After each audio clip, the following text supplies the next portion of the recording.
Okay, let's try it again. Good morning again, Daniel Valdez again.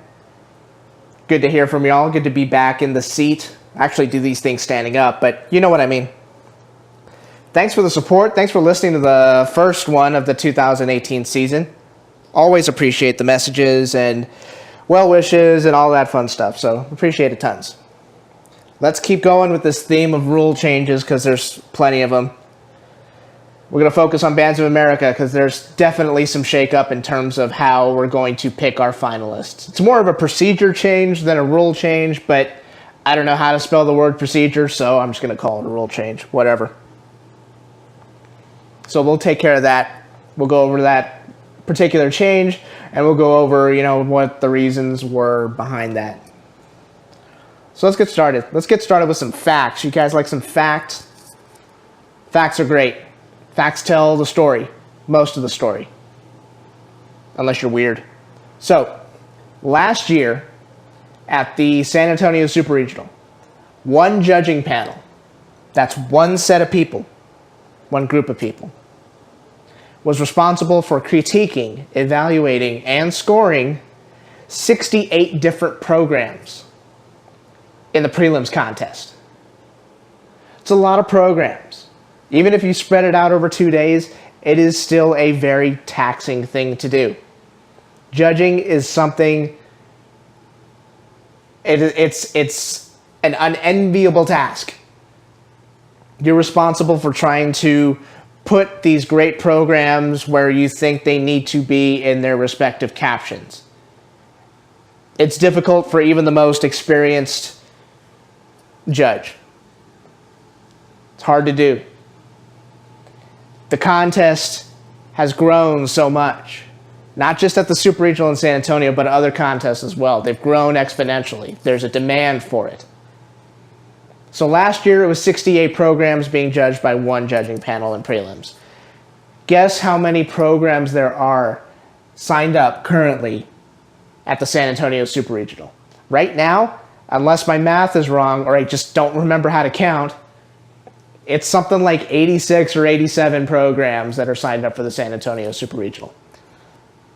To ask one judging panel to evaluate all those programs by themselves, that's torture.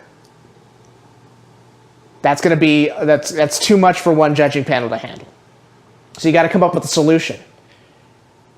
We got to give everybody the best possible situation for their program.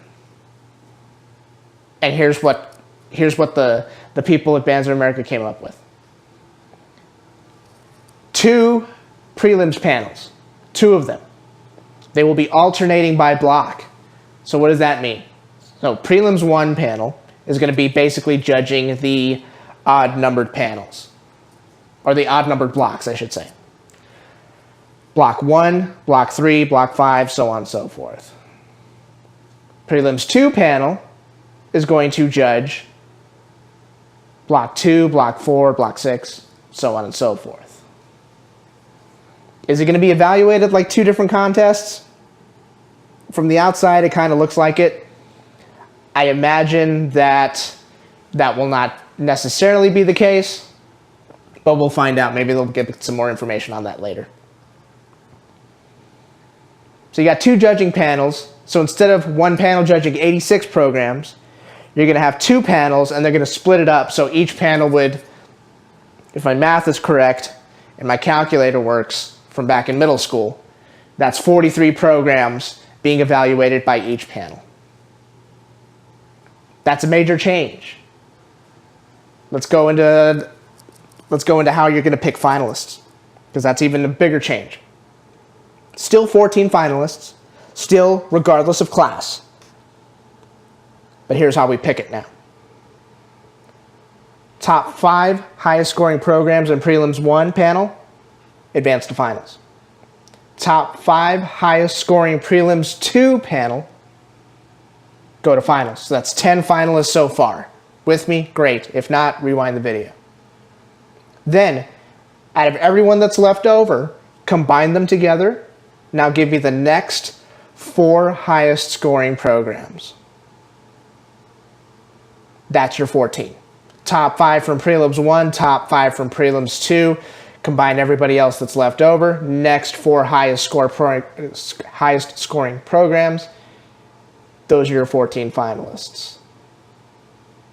Performance order in finals is going to stay the exact same with the draw board, with the random draw board, and then once finalists are determined, we remove everybody that didn't make finals. Then you situate everybody who made top 7, bottom 7. Top 7, bottom 7 stays the same regardless of Prelims 1 or Prelims 2. So you could theoretically have the top 5 from Prelims 1 that made top 7 overall, and then maybe the top 2 programs in Prelims 2 would round out the top 7. It could be a situation like that. It's going to make things very, very interesting. It's going to be a lot of fun too, I think, at least. It's a big change, and it's very similar to what Grand Nationals kind of has in place already with the next 4 highest scoring programs. Grand Nationals, they're changing that as well. It's the same thing. It used to be Thursday prelims, 1 panel, Friday prelims, 1 panel, and then you pick your semifinalists that way. They're doing the same thing as the Super Regionals are doing. Prelims 1, Prelims 2 panel alternate by block. Top 11 from Prelims 1, top 11 from Prelims 2, combine everybody else together, next highest 8, and then you keep adding programs so that you have class representation for semifinals. And that's how Grand Nationals is going to go this year. Much like what I talked about with the UIL rule changes about 8-hour rule and when's it going to go into effect and how long can you practice and stuff like that, you're not going to get any solid data or solid answers to whether this works or not until it happens a couple of times.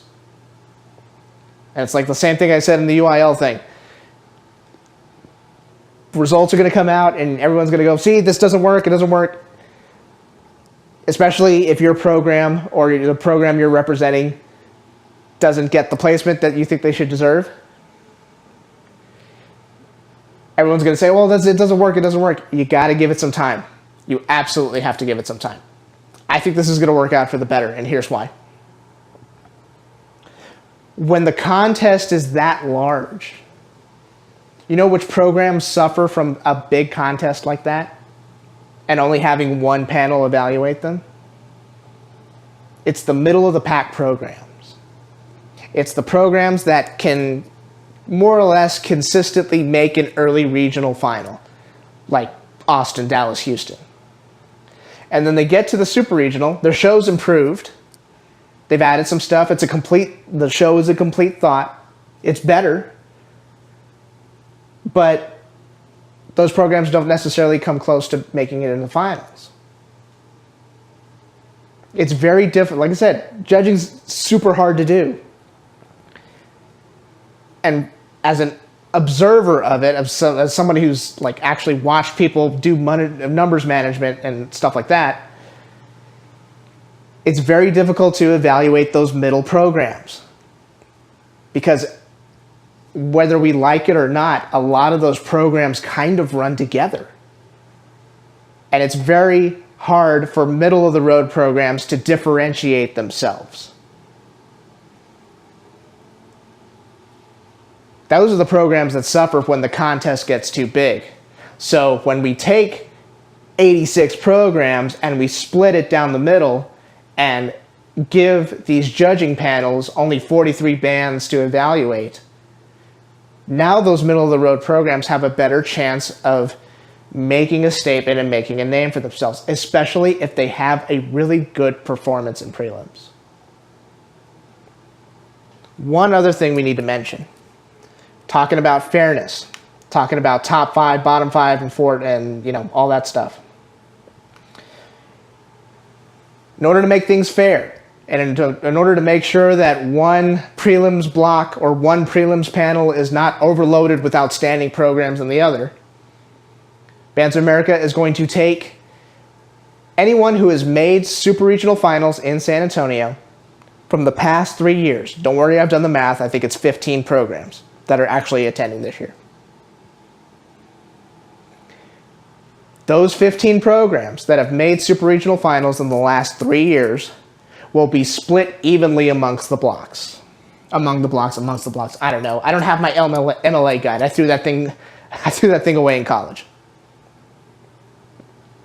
So you would have 8 former finalists performing in one prelims panel, and you would have the other 7 performing in the other prelims panel.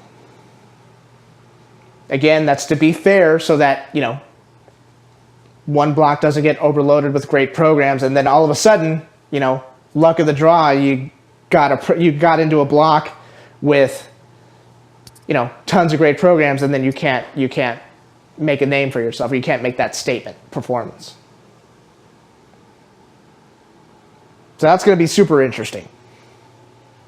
There's already, the schedule's not out yet, and the schedule's not going to be made public for a while. But what we're hearing is that, you know, you're going to see some programs that are going to be performing during days and during times that they normally don't perform during.